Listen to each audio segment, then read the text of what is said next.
దేవుని మహాకృపను బట్టి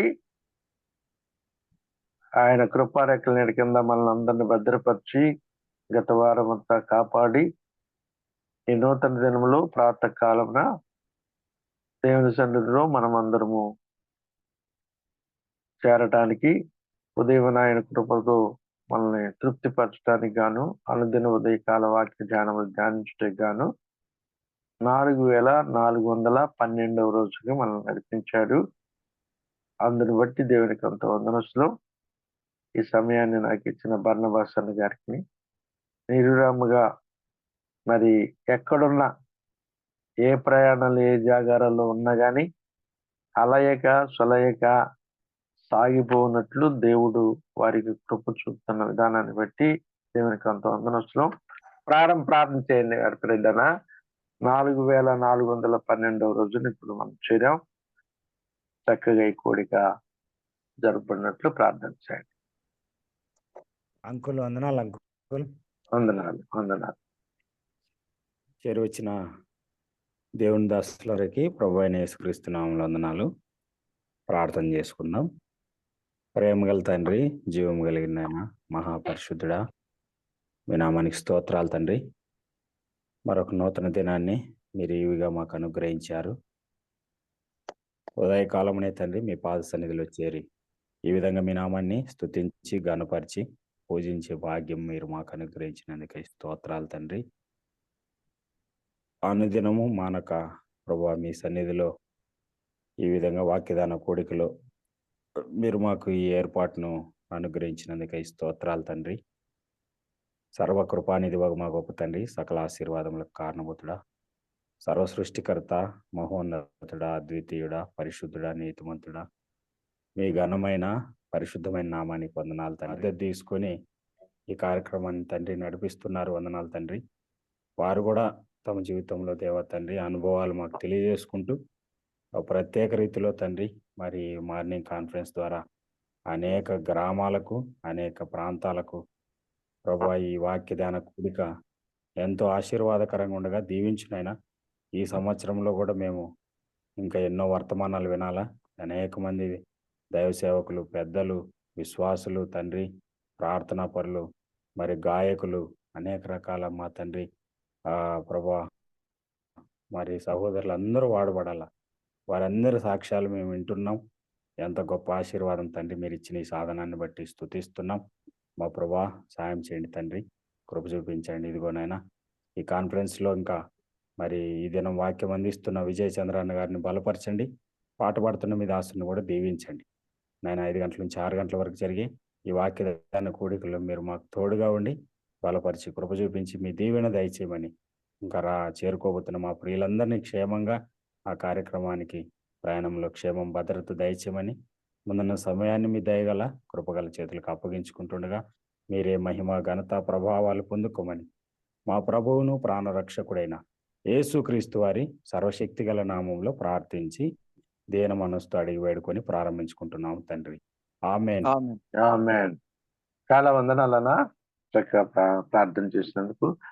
ఇప్పుడు సహోదరులు శామ్యుల్ గారు రాలేదు కాబట్టి ప్రియులు తిమోతి గారిని పాట పాడాలని మనం చూస్తున్నాను. అలా తిమ్మతి అన్న పాట పాడి దేవుని మయంపరచాలని మనం చూస్తున్నాం.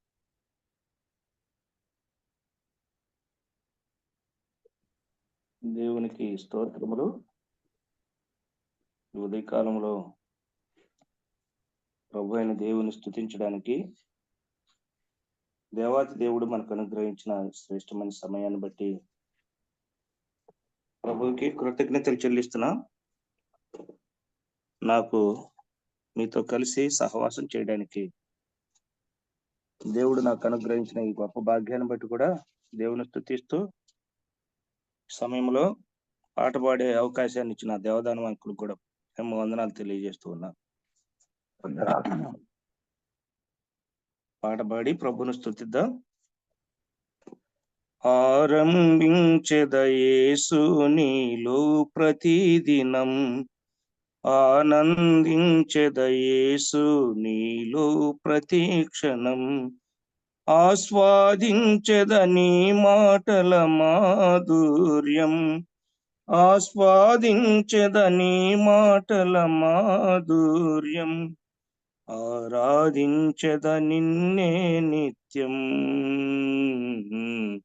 ఆరాధించెద నిన్నే నిత్యం.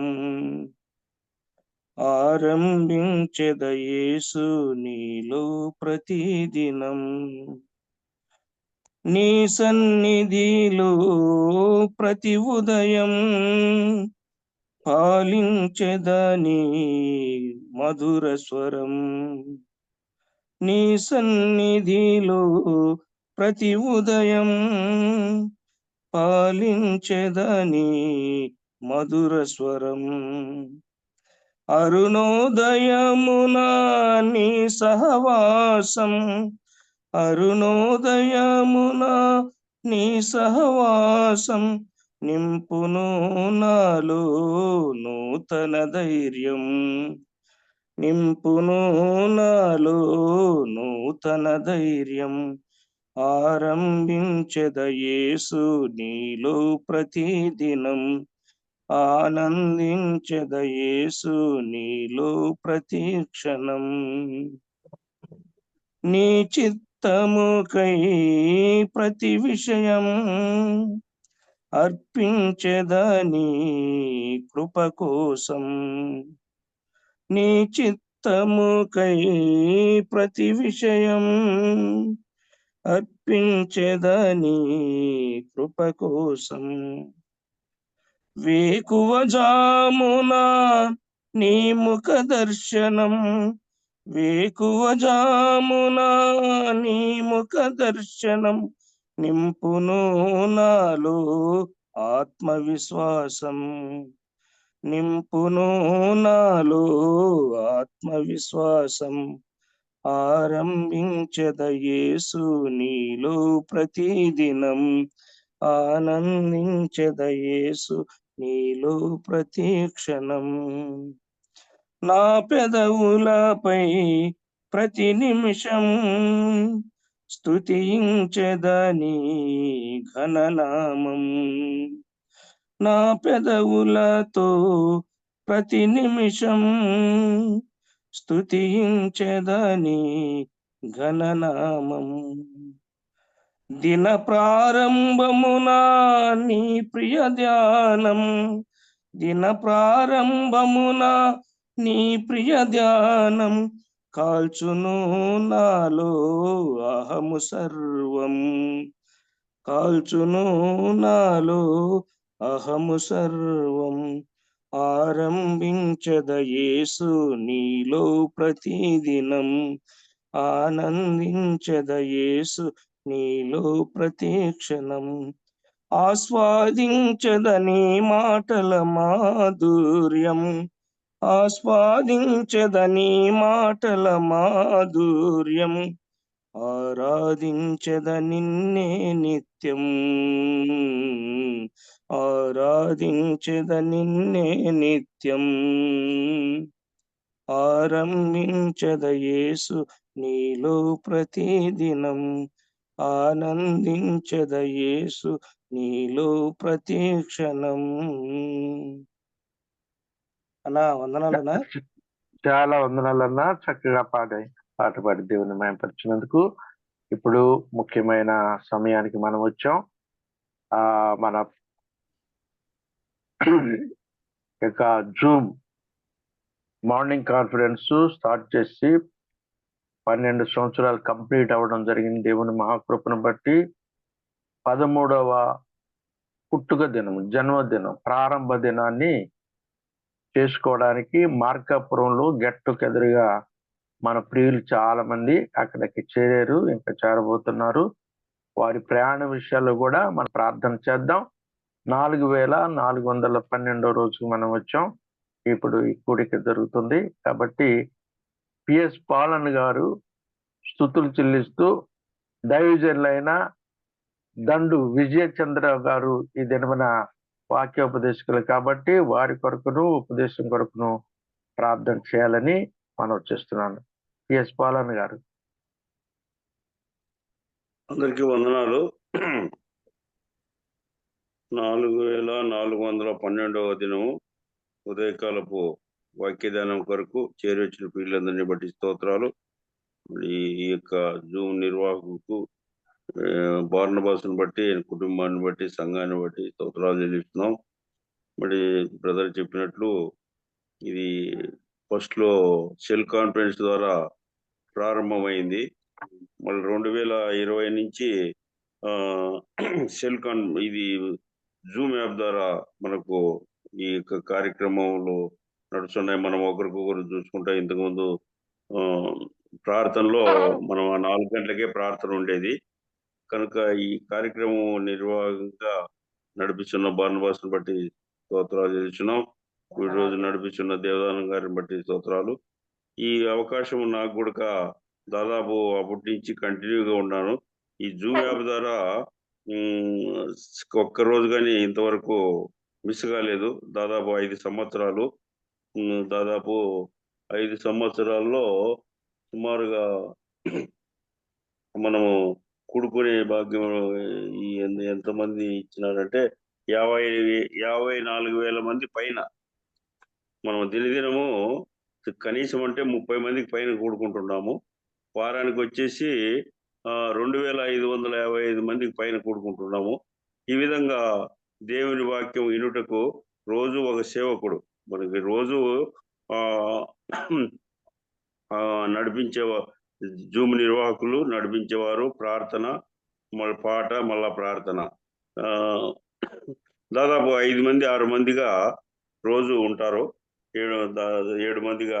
ఈ విధంగా నిర్వాహకులు ఎంతో ఓపికతో ఒక్క రోజు కానీ మిస్ కాకుండా నడిపిస్తున్నాడు. ఆయన మిస్ అయితే మనం ఇది కాదు కనుక బార్నబాస్ ఈ ప్రయాస ప్రభునందు వ్యర్థం కాదని మరి ఈ రోజు జరిగే కార్యక్రమంలో గెట్ టుగెదర్ మార్కాపురంలో చాలా అది విజయవంతంగా చేయాలని, విజయవంతం జరిగినట్లు ప్రభుని ప్రార్థన చేసుకున్నాం. ప్రేమ గల ఆయన, జీవం గల మా తండ్రి, మీ పాదాలకు స్తుతులు స్తోత్రాలు చెల్లించుకున్నాం నాయన. గొప్ప దేవా నాయన, ఎన్నో మేలు చేసినారు. అన్ని మేలు కన్నా మమ్మల్ని రక్షించినాంటి ఇంతవరకు కాపాడినారు నాయన. గత సంవత్సరం అంతా కాపాడి నూతన సంవత్సరంలో 29వ తేదీ వరకు మమ్మల్ని సజీవులుగా ఉంచినారు నాయన. ఈ దినం సులేక అనేక మంది లోకాన్ని నడిచినారు నాయన. మన సేవకులు కానీ ప్రభావ గత సంవత్సరం జూమ్లో ఉన్నవారు లేరు ప్రభావ తండ్రి. అయోగ్యుల పాత్రలు మమ్మల్ని ప్రవేశించి ఈ దినంలో కూడా సజీవులుగా ఉంచి మీ దయగల మాటలుటకు, మీరు చేసిన కార్యములు తలపోసుకున్నట్టుకు ప్రభువా తండ్రి ఇచ్చిన సమయం బట్టి స్తోత్రాలు చేస్తున్నాం. లోకములేకెళ్ళక ముందు మీ ముఖ దర్శనం చేసుకుని మీ పాద సన్నిధిలో నాయన మీరు చేసిన మేలు మొరపెట్టుకునే భాగ్యం ఇచ్చినారు. విన్నపములు ఈ విధంగా ప్రభువా తండ్రి దినదినము ప్రభువా మా గృహాలకే మీ దయగల మాటలు వినిపిస్తున్నారు. స్తోత్రాలు చేస్తున్నాం. రోజు సేవకుడు ప్రభువా తండ్రి ఈ విధంగా నాయన మీరు దాసుని బలపరిచి ఇచ్చిన వర్తమానం బట్టి స్తోత్రాలు. ఈరోజు ప్రభువా నీ దాసుడు దండు విజయచంద్ర గారు ఇందిరానగర్ నుంచి కడప జిల్లా నాయన తండ్రి సేవ చేస్తూ అక్కడ సంఘంలో ఉంటూ సంఘ కాపరిగా సంఘ పరిచారకులుగా ఉంటూ నాయన దాసుడు నడిపిస్తున్నారు. ఆయన కుటుంబాన్ని బట్టి స్తోత్రాలు. ఈ విధంగా ప్రభువా తండ్రి నాయన ఈ దాసుని బలపరచండి. ఆత్మీయంగా నాయన తండ్రి బలపరిచి నాయన ఏ సందేశము మాకు వినిపించవలన ప్రభువా నీ దాసుని ద్వారా మీరే మాట్లాడండి. మాకు వినగల చెవి, గ్రహింపగల హృదయం అనుగ్రహించండి నాయన. ఆత్మీయంగా బలపడుకు మీ సాయం అనుగ్రహించండి నాయన. ఈ విధంగా ప్రభువా తండ్రి ఈ దినం మా బ్రతుకులు ఇచ్చినందుకు స్తోత్రాలు చేస్తున్నాం. నెట్ ద్వారా, కరెంటు ద్వారా ఏ తొందర లేకుండా ధారాళంగా మీ మాటలు చూపమని నడిపిస్తున్న నీ దాసుడు కూడా దేవదానం బదులు చక్కగా నడిపించడానికి మీ సాయం అనుగ్రహించండి. ఈరోజు ప్రయాణం చేయవారందరి కొరకు ప్రార్థిస్తున్నాం. మార్కాపురం వెళ్తున్న వారికి, ఇంకా ఆయా ప్రాంతాల్లో సేవకు వెళ్తున్న వారి కొరకు అందరి కొరకు ప్రార్థిస్తున్నాం. వారి వారి గమ్యములు చేరి ఈ రోజు గెట్ టుగెదర్ మార్కాపురంలో 9 నుంచి సాయంత్రం 4 గంటల వరకు నాయన జరిగే కార్యక్రమం మీరే ఉండి అధ్యక్షత నడిపించమని చేసిన మేలు అన్నిటి బట్టి స్తోత్రాలు చెల్లిస్తూ మా రక్షకుడు, మా విమోచకుడు, సజీవుడైన యేసయ్య అతి శ్రేష్టమైన నామమున ప్రార్థించేడుకొంటున్నాం తండ్రి. ఆమేన్. వందనాలన్నా. చాలా సంతోషం, చక్కగా ప్రార్థన చేసినందుకు. ఇప్పుడు ముఖ్యమైన సమయానికి వచ్చాం కాబట్టి దయచేసి దైవజనులు మాట్లాడేటప్పుడు మనం ఆ మెసేజ్ వింటున్నప్పుడు మనం ఓపెన్ లో ఉంటే, మ్యూట్ లో లేకుండా ఉంటే మరి డిస్టర్బెన్స్ వచ్చింది. అందరూ మ్యూట్ లో ఉండాలని మనం చూస్తున్నాను. ఇప్పుడు సమయాన్ని సహోదరులు దైవజనులైన బ్రదర్ దండు విజయ్ చంద్రన్ గారికి అప్పగిస్తున్నాను. ఓవర్ టు విజయ్ చంద్రన్న. ఉన్నాను అంకుల్. నా వందనాలు. వాయిస్ వినపడుతుంది కదా క్లియర్ గా? ఎస్ అన్న, వినపడుతుందా? వినపడుతుంది. ఎస్. ఓకే. ప్రభునందు ప్రియమైన పెద్దలారా, సహోదరులారా, జూమ్ యాప్ ద్వారా అనేక దినాలుగా ఇలా కూడుకొని దేవుని నామాన్ని మహింపరచడానికి దేవుడు మీకందరికీ మనకందరికి ఇచ్చిన అవకాశాన్ని బట్టి దేవుని స్తుతిస్తున్నాము. ఈ సమయంలో దేవుడు నాకు ఇచ్చిన అవకాశాన్ని బట్టి దేవుని స్తుతిస్తున్నాను. ఈ నిర్వహణలో కార్యక్రమాన్ని నడిపిస్తున్న దేవదానం అంకుల్ గారికి వందనాలు తెలియజేస్తున్నాను. నిర్వాహకుడైన బర్నబాస్ అన్నకు కూడా హృదయపూర్వక వందనాలు తెలియజేస్తున్నాను. దేవుని మాటలు చదువుకుందాం. పరిశుద్ధ బైబిల్ ఫస్ట్ టైం కాదు కదన్నా? మీరు ఫస్ట్ టైమా? ఫస్ట్ టైమా? ఫస్ట్ టైం అయితే మీరు మీ సాక్ష్యాన్ని కూడా కొద్దిగా షేర్ చేస్తే మంచిది. సహోదరుడు చెప్పినాడు, చెప్తా. కొన్ని వచనాలు దేవుని మాటలు చదువుకొని తర్వాత బర్నబాస్ బ్రదర్ కూడా సాక్ష్యాన్ని పంచుకోమని చెప్పాడు. సాక్ష్యాన్ని కూడా వినిపిస్తాను. మార్కు సువార్త 4వ అధ్యాయం 35వ వచనం నుండి 41 వరకు వ్రాయబడిన లేఖన భాగాన్ని మొదట చదువుకుందాం. మార్కు సువార్త 4వ అధ్యాయం 35వ వచనం నుండి 41వ వచనం వరకు. ఆ దినమే సాయంకాలం అయినప్పుడు ఆయన అద్దరికి పోదామని వారితో చెప్పగా వారు జనులను పంపివేసి ఆయనను ఉన్నపాటున చిన్న దోణిలో తీసుకుని పోయిరి. ఆయన వెంబడి మరికొన్ని దోణిలు వచ్చెను. అప్పుడు పెద్ద తుఫాను రేగి ఆయన ఉన్న దోణి మీద అలలు కొట్టినందున దోణి నిండిపోయి ఆయన దోణి అమరమున తలగడ మీద తలవాల్చుకొని నిద్రించుచుండెను. వారు ఆయనను లేపి, బోధకుడా, మేము నశించిపోవచ్చున్నాము, నీకు చింత లేదా అని ఆయనతో అనిరి. అందుకు ఆయన లేచి గాలిని గద్దించి నిశ్శబ్దమై ఊరకుండుమని సముద్రంతో చెప్పగా గాలి అణిగి మిక్కిలి నిమ్మలమాయెను. అప్పుడు ఆయన, మీరెందుకు భయపడుచున్నారు? మీరింకనూ నమ్మిక లేక ఉన్నారా అని వారితో చెప్పాను. వారు మిక్కిలి భయపడి ఈయన ఎవరో, గాలియు సముద్రమును ఈయనకు లోబడుచున్నవని ఒకరితో ఒకడు చెప్పుకొనిది. దేవుడి మాటలు మనందరి వినికిడిలో దీవించునుగాక. ప్రేమైన వారలారా, మొదటిగా నా సాక్ష్యాన్ని కొన్ని నిమిషాలు మీ ముందుంచాలని నేను ఆశపడుతున్నాను. నా పేరు విజయ్ చంద్ర. నేను ప్రొద్దుటూరులో 1989వ సంవత్సరంలో దైవజనులు ఆవుకు జోసెఫ్ గారని చాబోల్లో సేవ చేస్తూ ఉండేవారు. వారు ప్రస్తుతం ప్రభు దగ్గరికి వెళ్ళారు. 1989వ సంవత్సరం అక్టోబర్, నవంబర్ ఆ ప్రాంతంలో ఒక సాయంకాల మీటింగ్లో కీర్తనలు 51వ కీర్తనలో ఆయన ధ్యానం చేస్తుండగా ఆ స్వార్థ కూడికలో నేను ప్రభును నా సొంత రక్షకునిగా అంగీకరించాను.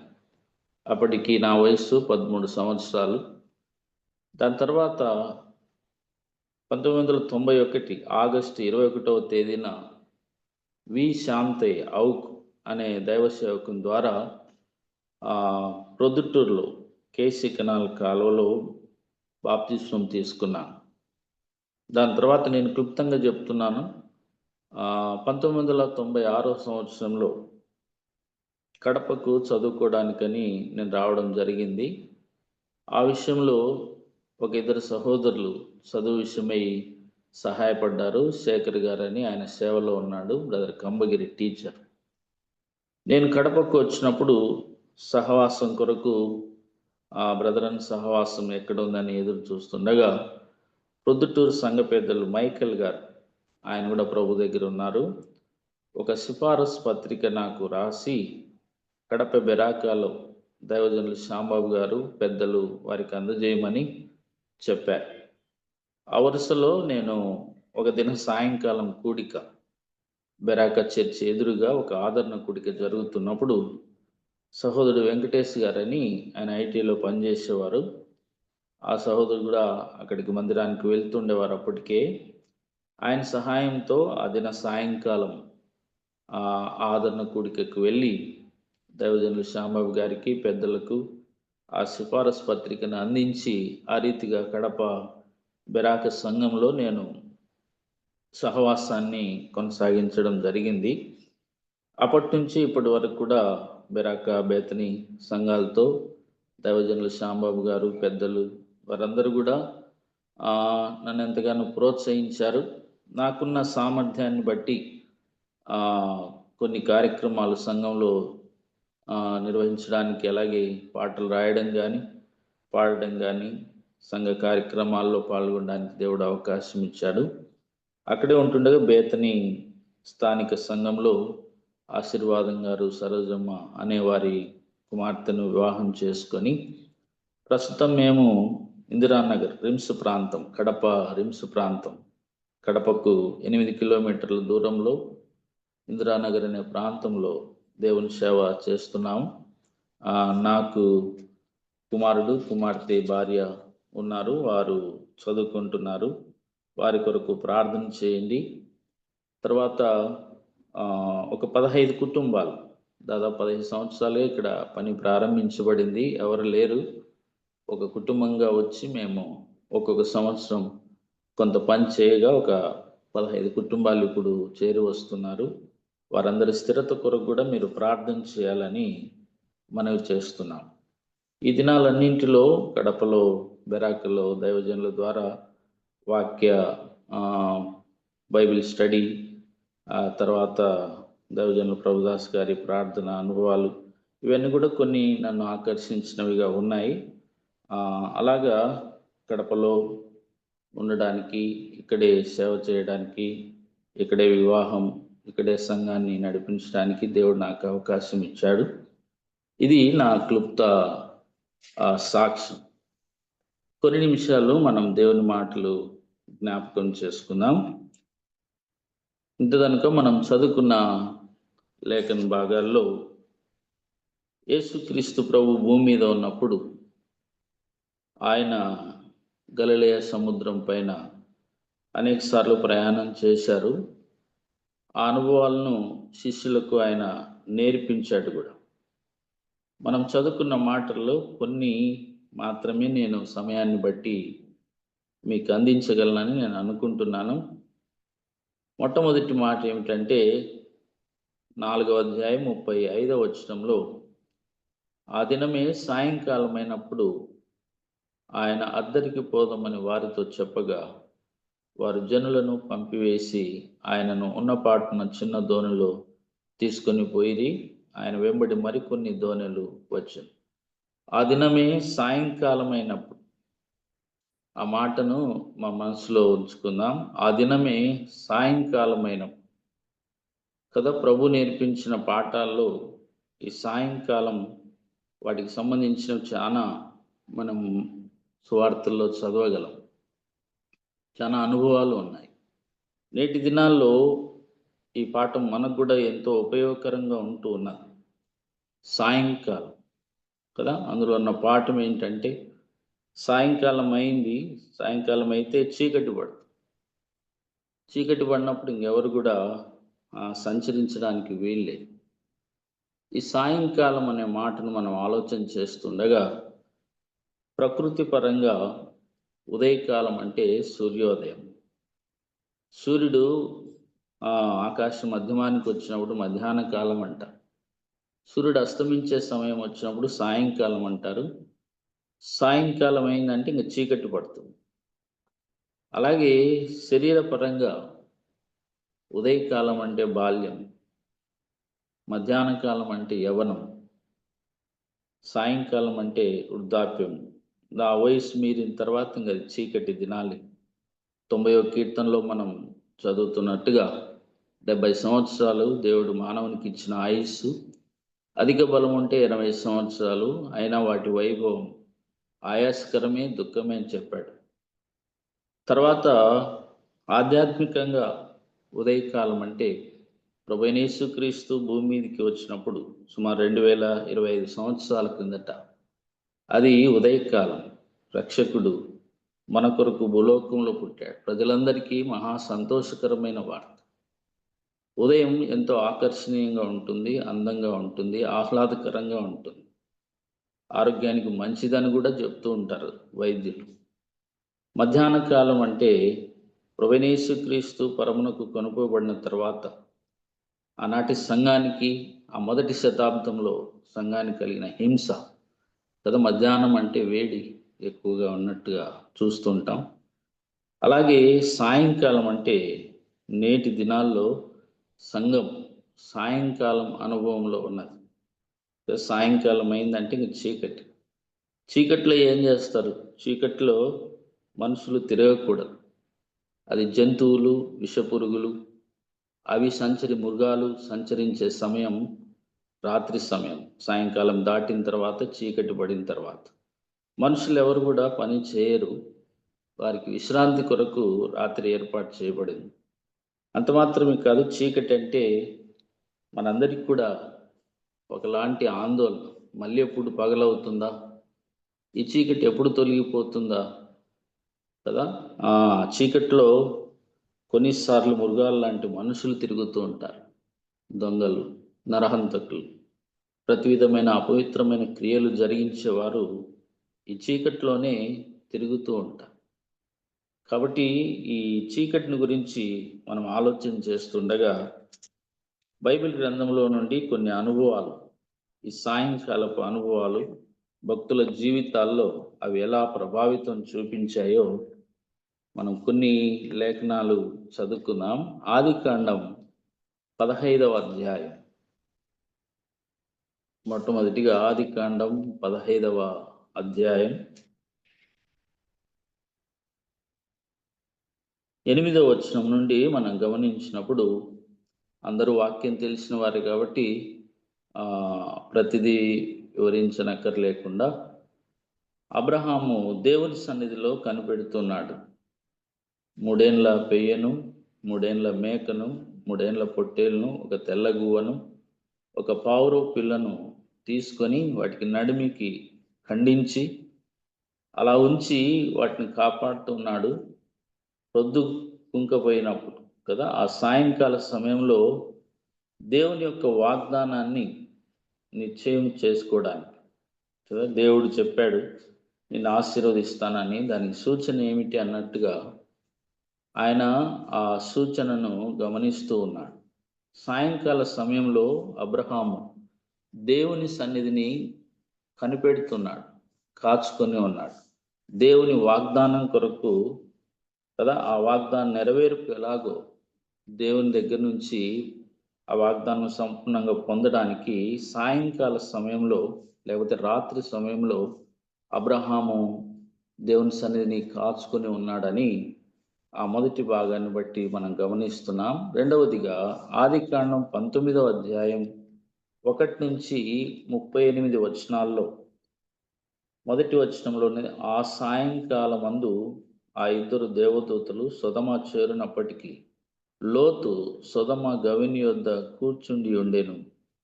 లోతు వారిని చూచి వారిని ఎదుర్కొంటకు లేచి సాష్టాంగ నమస్కారం చేసి, ఇలాగా 38 వచనాలు మనం గమనిస్తే, అబ్రహాము తమ్ముని కుమారుడైన లోతు, ఈయన కూడా నీతిమంతుడే. వారు వేరు కావలసి వచ్చినప్పుడు ఈ లోతు సొదొమ గొమొర్రా ప్రాంతాన్ని ఎంచుకున్నాడు.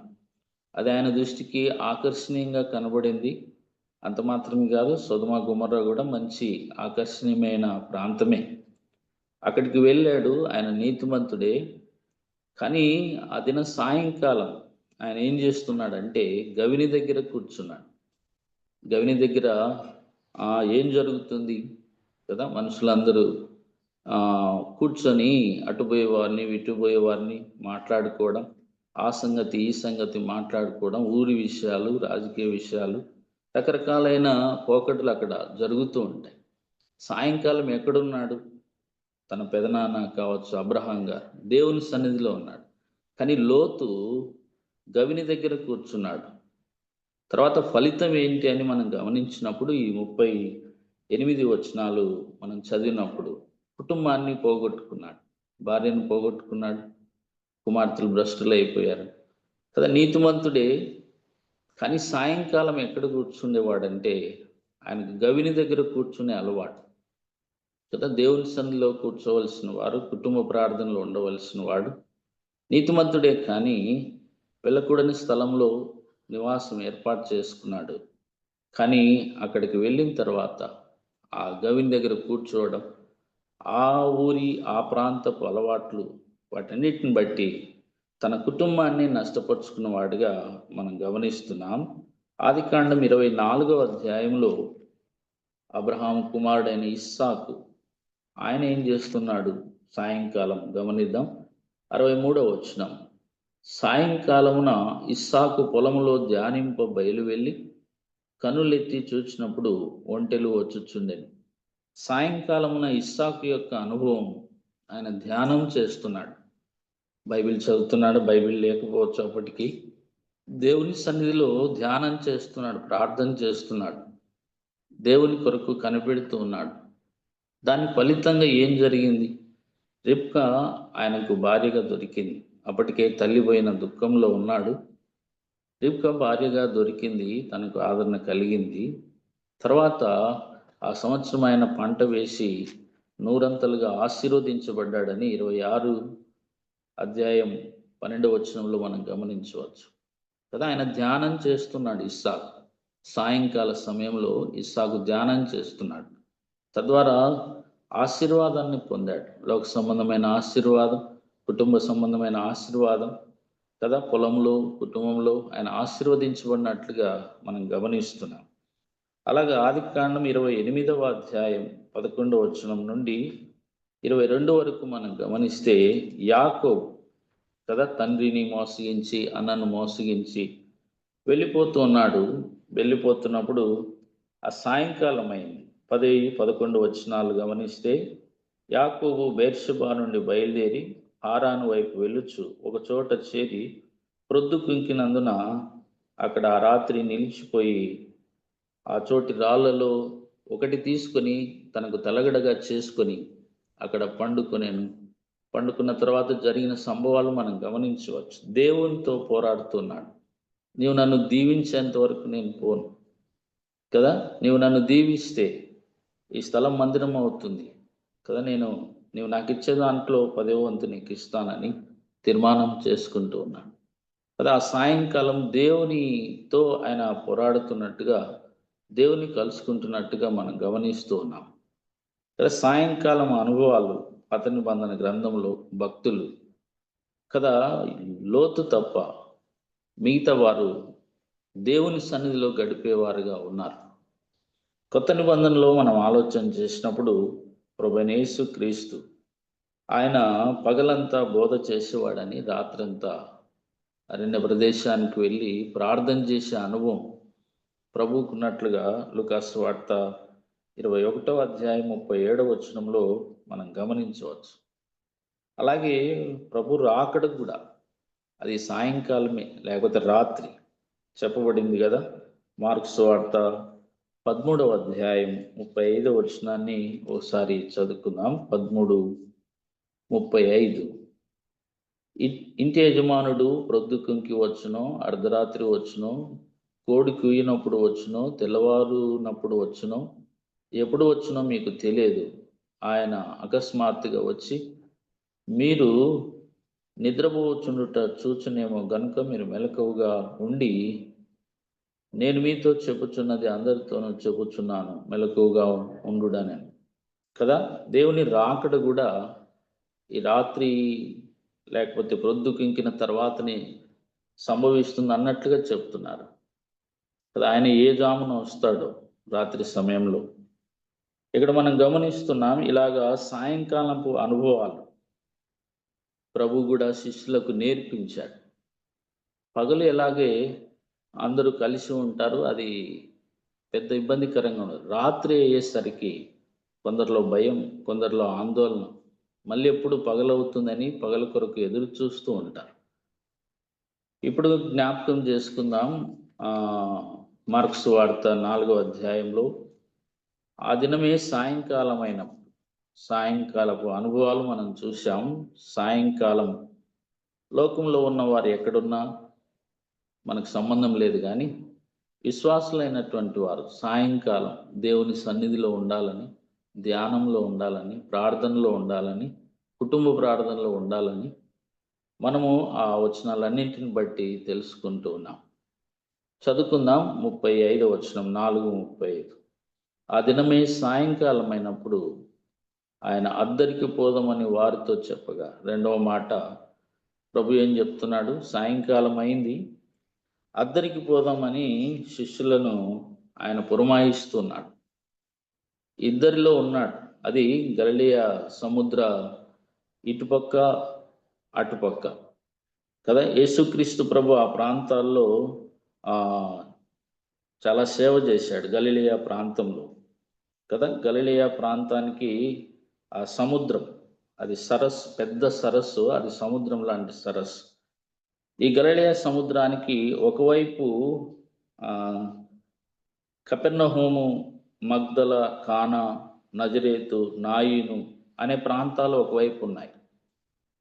అద్దరికి అటుపక్క కైసరియా, ఫిలిప్పు, గెరాషను వంటి ప్రాంతాలు అటుపక్క ఉన్నాయి. ప్రభు ప్రతిసారి ఇక్కడ కొంత సేవ చేసి అటువైపు మళ్ళీ సేవ చేయడానికి ఈ పడవల్లో వెళ్ళే అలవాటు ఆయనకున్నది.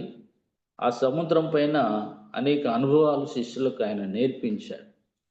ఈ గలిలయ సముద్రాన్ని గురించి కొన్ని మాటలు చరిత్రలో ఇలాగ మనం జ్ఞాపకం చేసుకుంటాం. గలిలయ అంటే వలయము అని అర్థం. అదే ఇది ఒక పెద్ద సరస్సు, సముద్రం లాగా ఉంటుంది, అందుకే సముద్రం అని చెప్తున్నారు. దీనినే గెన్నేసరెతు అని చెప్పి లూకాసు వార్త 5వ అధ్యాయం 1వ వచనంలో, లేకపోతే తిబేరియా అని యోహాను సువార్త 21వ అధ్యాయం 1వ వచనంలో ఈ సరస్సును లేకపోతే ఈ సముద్రాన్ని పిలుస్తారు. ఇది వలయాకారంలో ఉంటుందని, 3 వైపులా కొండలు ఉంటాయి, ఒకవైపు మాత్రమే నీటి పోవడానికి అది అవకాశంగా ఉంటుంది. ఇది 21 కిలోమీటర్ల పొడవు ఉంటుంది. ఈ గలిలయ సముద్రం 11 కిలోమీటర్ల వెడల్పు ఉంటుంది. తర్వాత సముద్ర మట్టం కంటే 211 మీటర్ల దిగువన ఉంటుందని చరిత్రలో దీని గురించి వ్రాయబడింది. ఇది చేపల వ్యాపారానికి ప్రసిద్ధిగాంచిన కేంద్రంగా ఉన్నది ఈ ప్రాంతం. వాతావరణంలో మార్పులు అనేవి అనివార్యంగా ఉంటాయి. ఎప్పుడు తుఫాన్లు వస్తాయో తెలియదు. ఆకస్మికంగా తుఫాన్లు, గాలులు ఇవన్నీ కూడా వస్తూ ఉంటాయి. ఇది ఆ గలిలయ సముద్రాన్ని గురించిన కొంత సమాచారం. ప్రభు చెప్తున్నాడు శిష్యులతో, మనం అద్దరికి వెళ్దాం. ఇటుపక్క సేవ ముగించుకొని ఆ సాయంకాలం వారు అద్దరికి వెళ్ళి మరుసటి రోజు అక్కడ సేవ చేయాలన్నట్టుగా ఆయన ఉద్దేశం ఉన్నది. ఆ మధ్యలో ఆ సముద్రం పైన ఒక పాఠాన్ని వారికి నేర్పించాలన్న ఆలోచన కూడా ఆయనకున్నది. ఏం జరుగుతున్నది? 36వ వచనంలో, వారు జనులను పంపివేసి ఆయనను ఉన్నపాటున చిన్న దోణిలో తీసుకుని పోయిరి. ఆయన వెంబడి మరికొన్ని దోణెలు వచ్చాను కదా. ఆయన్ను ఒక దోణిలో తీసుకొని పోతున్నారు, ఆయన వెంట మరికొన్ని దోణెలు కూడా వెళ్తున్నాయి. దోణి మానవుని యొక్క జీవితానికి సాదృశ్యంగా మనం గమనిస్తున్నాం కదా. అలలు, గాలులు, తుఫాన్లు ఇవన్నీ శ్రమలు, నిందలు, బాధలు ఇవన్నీ ఆధ్యాత్మిక జీవితంలో ప్రతి విశ్వాసికి ఎదురవుతూ ఉంటాయి. ఇక్కడ మనం గమనిస్తున్నప్పుడు ఆయన ఒక చిన్న దోణిలో పోతున్నాడు, ఆయన వెంబడి మరికొన్ని దోణెలు పోతూ ఉన్నాయి. ఆయన ఏం చేశాడు? 37వ వచనంలో, అప్పుడు పెద్ద తుఫాను రేగి ఆయన ఉన్న దోణి మీద అలలు కొట్టినందున దోణి నిండిపోయాను అని చెప్పి, ఆయన ఉన్న దోణిలో ఆ దోణినే నిండిపోయింది, ఆయన ఉన్న దోణినే నిండిపోయింది. ఇక్కడ మనం గమనిస్తున్నాం, ఆయన ఉన్న దోణి కదా, మనలో ఆయన ఉన్నాడు, మనతో ఆయన ఉన్నాడు. కొన్నిసార్లు మనలోనే అలజడి, మనకే అలజడి అనిపిస్తూ ఉంటుంది కదా. దేవుడు ఉన్నాడని మనం మర్చిపోతాం. కింద అందుకే చెప్పాడు 40వ వచనంలో, మీరెందుకు భయపడుచున్నారు, మీరు ఇంకనూ నమ్మిక లేక ఉన్నారా అని వారితో చెప్పాడు కదా. ఆయన మనలో ఉన్నాడు, కానీ ఈ అలజడి, ఈ తుఫాను, జనసంద్రంలో మనం ఉన్నాం కదా. ఆనాడు వారు జలసంద్రంలో ఉన్నారు, ఈనాడు మనం జనసంద్రంలో ఉన్నాం. అది సముద్రమే, ఇది సముద్రమే. నీతిమంతుడు లేడు, ఒక్కడు లేడు అన్నట్టుగా మన చుట్టూ సహాయపడేవారు, మన అవసరానికి సహాయపడేవారు కొన్నిసార్లు లేకపోవచ్చు. ఈ జనసంద్రం, రకరకాలైన స్వార్థం, ఈర్ష్య, ద్వేషం, పగ, అసూయ, ఇట్లాంటివి ఎన్నో కలిగిన మనుషుల మధ్య మనం నివసిస్తున్నాం. ఆయన మనలో ఉన్నాడు కదా, ధోనిలో ఉన్నాడు ఆయన. కానీ ఆ ధోనినే మునిగిపోయింది, ఆ ధోనిని మునిగిపోతున్నాడు. ఈ దినాల్లో ఎంతో మంది విశ్వాసుల జీవితాలు అలా ఓడ బద్దలైపోయినట్టుగా కదా, సేవకులేమి, విశ్వాసులేమి, పెద్దలేమి మునిగిపోతున్నది ఈ సముద్రంలో. మునిగిపోతున్నప్పుడు ఆయన్ను వారు సంబోధిస్తున్న మాట అక్కడ మనం గమనిస్తున్నాం. 38లో ఆయన దోనె అమరమున తలగడ మీద తలవాల్చుకొని నిద్రించుచుండెను.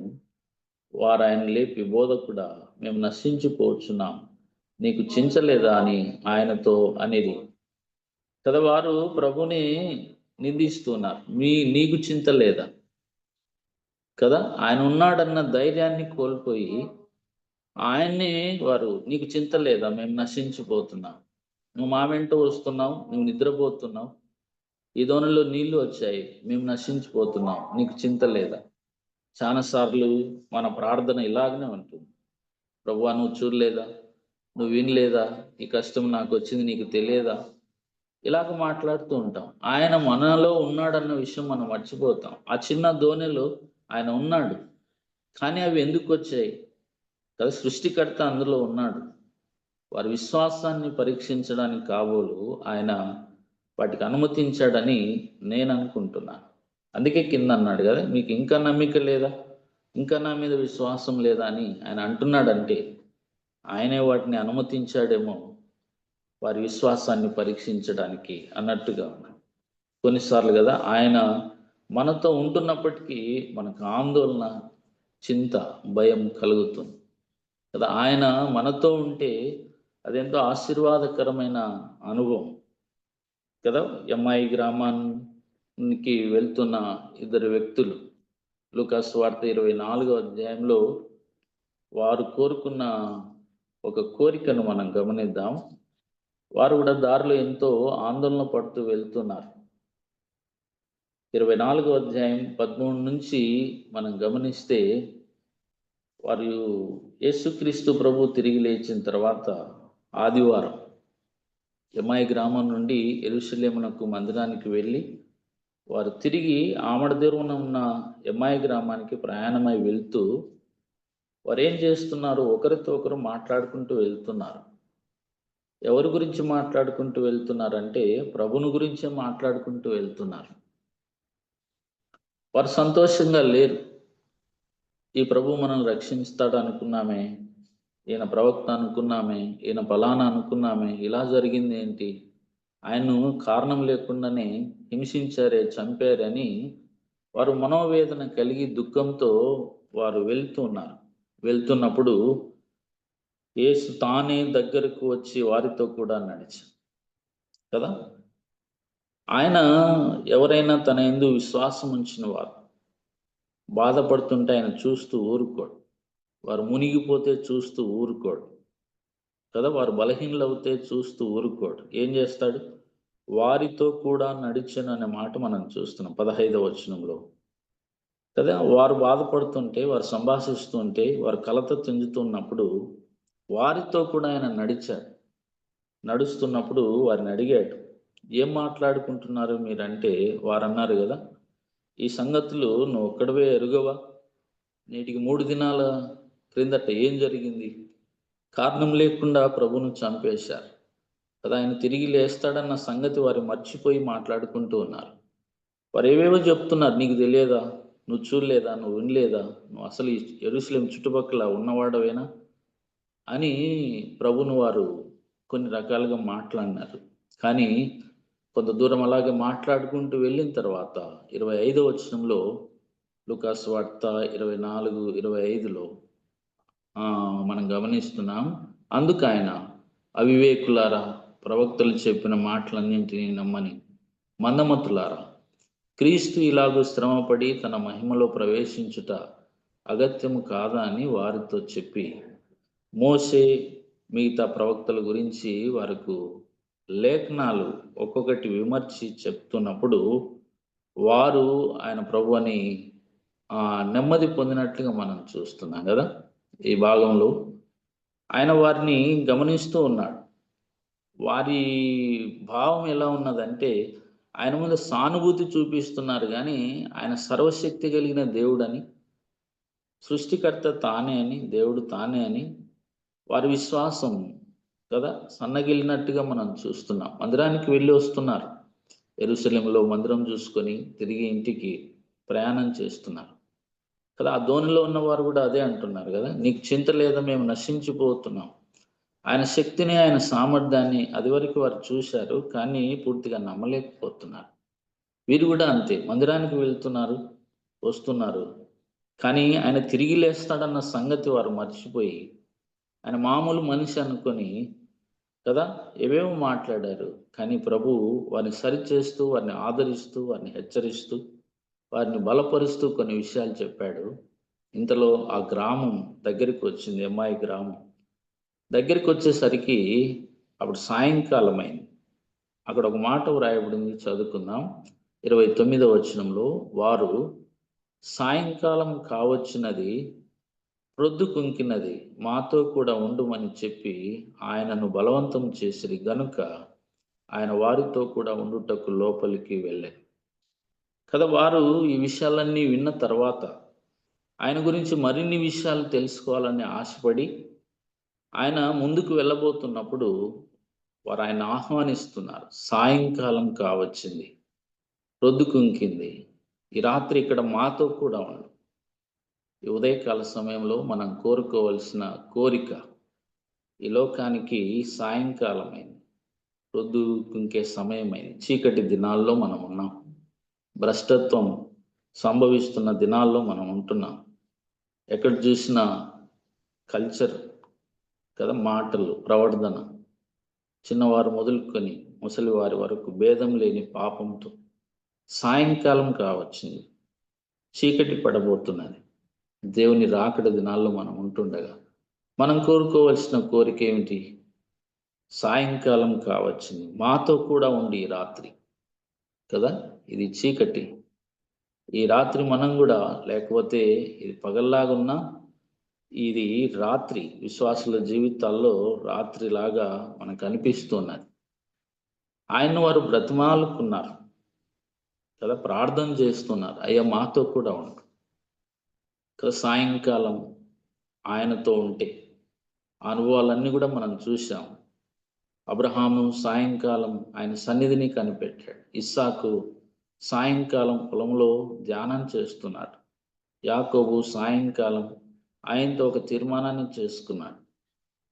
సాయంకాలం వీరు కూడా కోరుకుంటున్నారు, సాయంకాలం కావచ్చింది, నీవు మాతో కూడా ఉండుమని ఆయన బలవంతం చేశాడు కదా. ఈ దినాల్లో సాయంకాలం కుటుంబ ప్రార్థనలు చాలా వరకు కదా తగ్గిపోయాయి. కారణం, పిల్లలు ట్యూషన్లకు వెళ్తున్నారు, ఉద్యోగాల నుంచి వచ్చేసరికి లేట్ అవుతున్నది, అలసిపోతున్నారు అని చెప్తున్నారు కదా. సాయంకాలం ఎక్కడ ఉండాలి?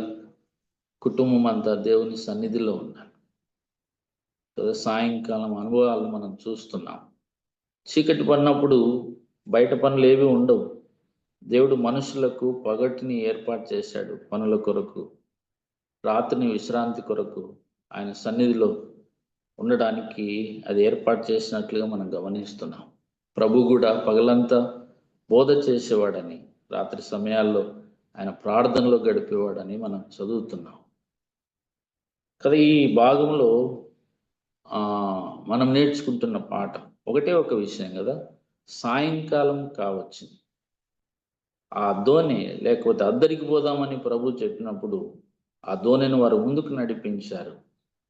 ఆయన ఉన్న ధోనిలోనే కదా ఆ ధోని నిండిపోతున్నది. ఆ వర్షం చేత, ఆ గాలి తాకిడి చేత అది కొట్టబడుతున్నది కదా. నమ్ముకున్న మనలో ప్రభు ఉన్నాడనే ధైర్యం ఉన్నప్పటికీ కొన్నిసార్లు కొన్ని అపాయాలు, కొన్ని నిందలు, కొన్ని ఇబ్బందులు, కొన్ని వ్యాధులు, కొన్ని సమస్యలు మనల్ని మునిగిపోతున్నామేమో అన్నట్టుగా భ్రమపరుస్తున్నాయి, భయపెడుతున్నాయి. మనం దిక్కుతోచని స్థితిలో కొంతమంది కదా వదిలిపెట్టి వెళ్ళిపోయిన వారు కూడా ఉన్నారు భక్తిని. కానీ ఇక్కడ వారు ఆయన లేపినప్పుడు ఆయన ఏం చేశాడు? గాలిని గద్దించాడు. వాటి మీద ఆయనకు అధికారం ఉన్నది కదా. నేను లోకమును జయించి ఉన్నాను అని ప్రభు చెప్పాడు కదా. ఆయన మన వలె శరీరధారిగా భూమి మీద ఉన్నప్పుడు అనేకమైన వాటిపైన, శరీర సంబంధమైన వాటిపైన విజయాన్ని పొందిన వాడిగా మనం గమనిస్తున్నాం. మన జీవితంలో ఎటువంటి అనుభవాలు మనం ఎదుర్కొంటామో ఆయనకి ఎరుకనే.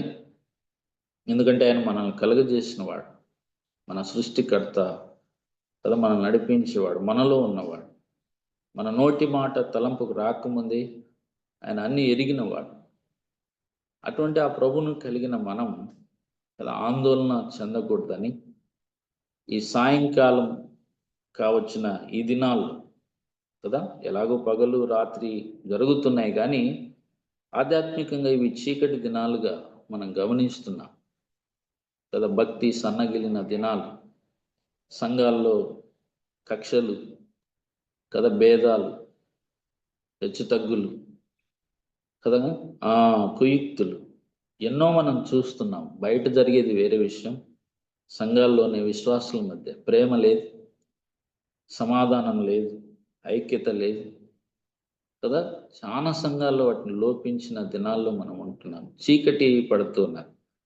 సాయంకాలం కావచ్చు, సాయంకాలం అయిందంటే చీకటి పడుతుంది కదా. ఇంకా పగటికి అవకాశం లేదు.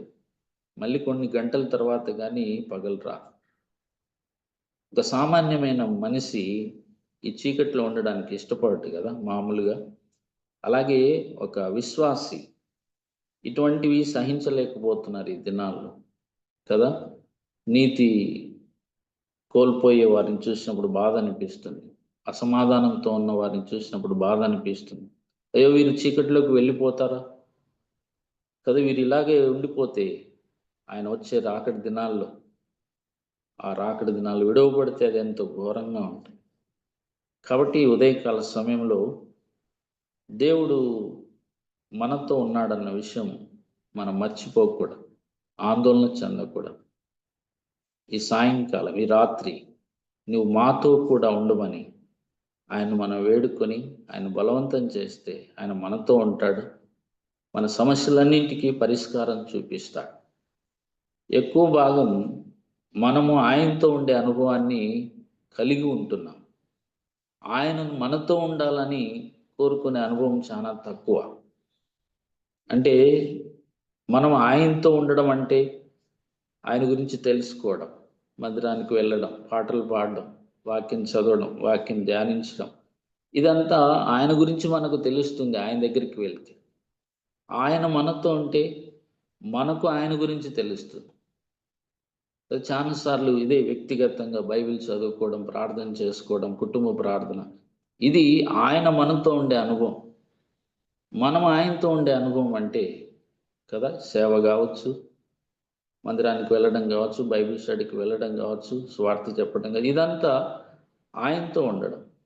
ఆయనతో ఉన్నప్పుడు ఆయన గురించి తెలుస్తుంది, అది అవసరమే మనకు.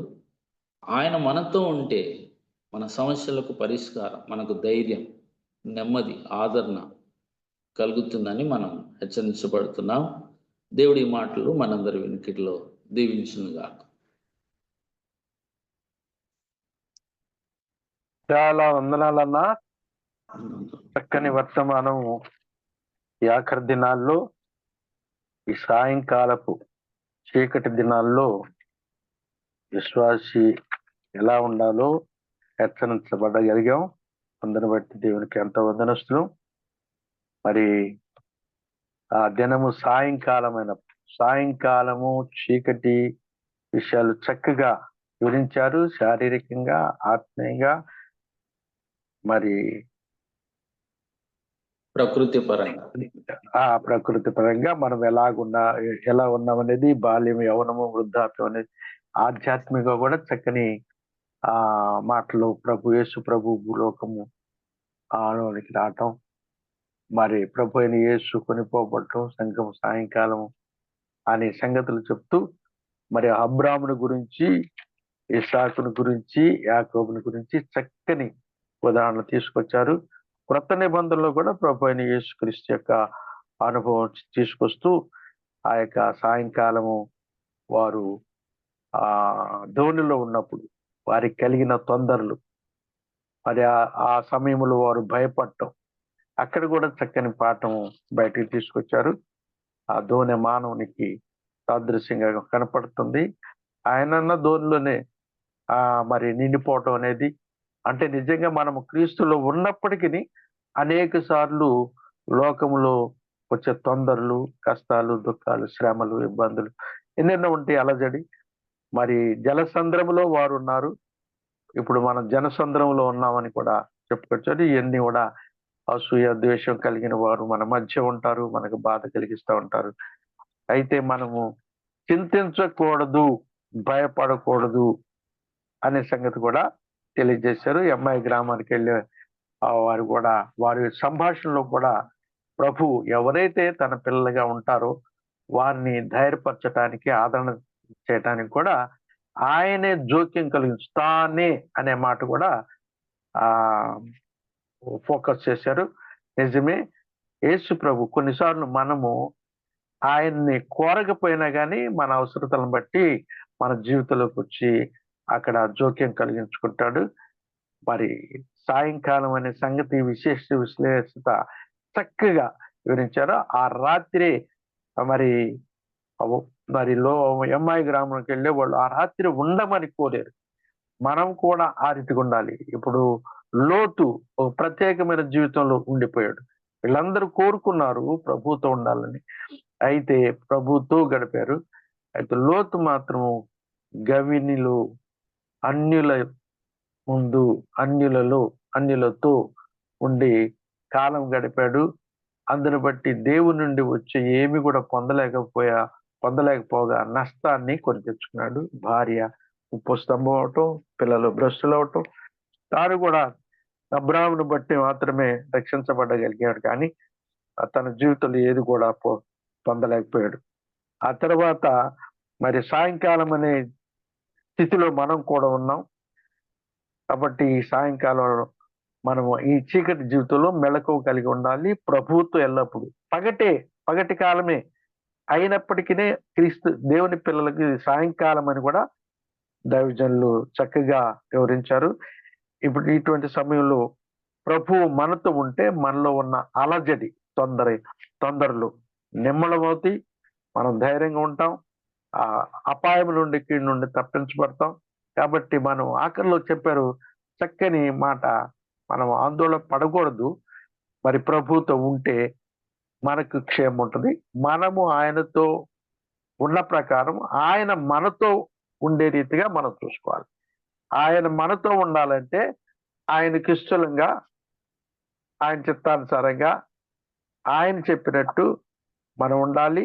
ఆయన సన్నిధిలో మనం కనిపెట్టుకుని ఉంటే మనకు క్షేమం, మేలు జరుగుతుంది. చాలా వందనాలన్నా. నేను వివరించి మీ యొక్క తలంపులను కొద్దిగా ఏమన్నా ఫైల్ చేస్తుంటే క్షమించండి. లేదు, మీరు బాగా దాన్ని రెండోసారి చాలా వందనాల. ఇందుకు గాను రవి మోహన్ గారు ఇంకా చక్కగా ప్రార్థనలో మరి మనకి వివరిస్తారు, ప్రార్థన చేస్తారు. చివరి ప్రార్థన. వందనాలు అంకుల్. ప్రార్థన చేసుకుందాం. పేరు వచ్చిన అందరికి ప్రేమ వందనాలు. ప్రార్థన చేసుకోండి. ప్రేమ గల మా ప్రియ పరలోక తండ్రి, మహాగణుడ, మహోన్నతుడ, సర్వ సృష్టి నిర్మాణకుడా, మీకే స్తుతులు, స్తోత్రములు, కృతజ్ఞతలు చెల్లిస్తున్నాం. ఈ ఉదయకాలం 4412వ రోజును మమ్మల్ని తీసుకుని వచ్చారు. నిన్నటితో 12 సంవత్సరాలు ముగించి ఈరోజు 13వ సంవత్సరంలోకి వెళ్ళిన సందర్భంలో మరి మా ప్రభా, మా ప్రియులందరూ, మరి జూమ్ లో పాల్గొంటున్న వారందరూ మార్కాపురంలో చేరి మిమ్మల్ని గణపరిచిన, మిమ్మల్ని స్తుతించని ఉంటున్నారు. ఇంకా రావాల్సిన వారు త్వరపరిచి నడిపించి సకాలంలో ప్రారంభించి సకాలంలో ముగించడం మీరు తోడుగా ఉండి నడిపించండి అయినా. మరి ఈరోజు జూమ్ లో మా ప్రియులు పెద్దలు దేవదన్న గారు నడిపించారు. మరి కడప నుండి బ్రదర్ విజయ్ చంద్ర గారు చక్కని సందేశాన్ని అందించారు. మరి మా ప్రభు అందరిని బట్టి మేము స్తుతిస్తున్నాం. బ్రదర్ సమీయల్ గారు చక్కని పాట పాడారు. మరి ప్రారంభ ప్రార్థన చేసిన వారు, వాక్యం కొరకు ప్రార్థన చేసిన వారిని బట్టి మేము స్తుతిస్తున్నాం, స్తోత్రిస్తున్నాం. కరుణా సంపన్నుడా, మరి మీ దాసుని ద్వారా సాయంకాల విషయాన్ని గురించారు. సాయంకాలం చీకటిలోనికి వెళ్ళే సందర్భము అయితే వెలుగైన మీరు మాతో ఉన్నారు కనుక మా ప్రభు అందరి బట్టి మీ స్తుతులు స్తోత్రములు చెల్లిస్తున్నాం. అమ్మాయి గ్రామంలోనికి మా ప్రభు వెళ్తున్న ఆ సమయంలో కూడా మీరు వారితో ఉండి వారు మా ప్రభు మిమ్మల్ని గురించి తెలుసుకునే విషయాన్ని మీరు చూపించారు. మీకు స్తోత్రములు చెల్లిస్తూ ఉన్నాం. మరి ముఖ్యంగా మేము మీతో ఉండాలి, మీరు మాతో ఉండాలి అన్న విషయాలు మా హృదయాల్లో పదిలిపరిచారు. అందరి బట్టి మీకు స్తోత్రం చెల్లిస్తున్నాం. శారీరకంగా, మరి ఆత్మీయంగా, మరి మా ప్రభు భౌతికంగా మేము ఎలా ఉండాలో, ప్రకృతంగా ఎలా ఉండాలో అన్న కూడా వివరాలు వివరించారు. మీకు స్తోత్రములు చెల్లిస్తున్నాం. మహిమగల దేవా, మీరు అక్కడ అతి సమీపంగా ఉంది. మేము మెలకలు కలిగి మీరు అక్కడ కొరకే ఎదురు కృప చూపించి వేడుకుంటున్నాం. ప్రతి విశ్వాసి మీ యొక్క లేఖనాల్లో బలపరచబడి మీరు అక్కడ కొరకు సిద్ధపడినట్లు సహాయం చేయండి మా ప్రభువా. ఈ జూమ్ లో పాల్గొన్న వారందరిని బట్టి స్తుతులు స్తోత్రములు చెల్లిస్తున్నాం. మరి ముఖ్యంగా మా ప్రభువా, ప్రతి విధమైన శోధన ఆటంకాలను తొలగించి మీరే ఘనత, మహిమ, ప్రభావములు పొందండి. మా విశ్వాస జీవితాన్ని మెరుగుపరచుకోవడానికి మీరు ప్రతి ఉదయం మమ్మల్ని ఎలాగునా సమకూరుస్తున్నారు. అందరి బట్టి స్తోత్రం. ఈ కార్యక్రమాన్ని చక్కగా నిర్వహిస్తున్నటువంటి మా ప్రియులు బర్నబాస్ని బట్టి స్తుతిస్తున్నాం, స్తోత్రిస్తున్నాం. మీ కరుణాలాసానికి అప్పగిస్తున్నాం. మరి ముఖ్యంగా మా ప్రభా, అక్కడ జరగబో కూడికలో మీ నామం మహింపరచబడినట్లు, మీ నామం స్తుతించబడినట్లు కృప చూపించమని వేడుకుంటున్నాం. మహిమగల దేవ, ఎలాంటి ఆటంకాలు లేకుండా, ఎలాంటి అపాయాలు జరగకుండా తిరుగు ప్రయాణంలో కూడా మీ కాపుదల దయచేసి వేడుకుంటున్నాం. మరి ముఖ్యంగా మా ఈ రోజు మీరు అందించిన వాక్య సత్యాలు మా హృదయాల్లో పదిలపరుచుకొని మిమ్మల్ని మహింపరచుటలు, మిమ్మల్ని గణపరచినట్లు కృప చూపించమని క్రీస్తు యేసు పరిశుద్ధ నామములు స్తుతులు స్తోత్రములు కృతజ్ఞతలు చెల్లించి ప్రార్థించి వేడుకుంటున్నాం. పరలోకమున మా పరమ తండ్రి, ఆమేన్. ఆమేన్. చాలా వందనాలన్నా చక్కగా ప్రార్థన చేసినందుకు. ఇప్పుడు దైవజనులైన బర్నబాస్ అన్న గారు నాకు ఈ సమయం ఇచ్చి నడిపించడానికి దోహదపడినందుకు ఆయనకి ఎంతో వందనస్తులు. మరి ఈ దినమనే కాదు, చాలా దినాలు ఆయా చోట్లకి వెళ్తూ మరి ఈ జూమ్ మీటింగ్ మాత్రం ఎక్కడ కూడా ఆపకుండా కొనసాగించడానికి దేవుడు ఆయన కృప చూపుతున్నాడు. ఆయన కూడా బాధ్యత కలిగి మరి నడిపించుతున్నందుకు దేవునికి ఎంతో వందనస్తులు.